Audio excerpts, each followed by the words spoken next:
Ang sabi mo noon, yung class ninyo, hindi nakipag-usap kay Presidente.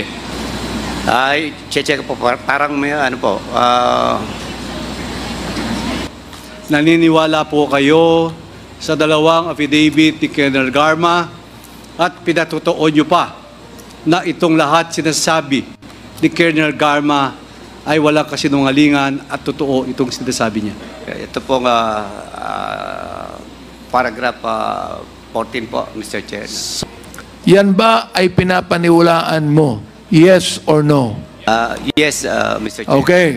Alam ko naman na last week of May yung meeting ninyo eh. And you're not forthright with your answer.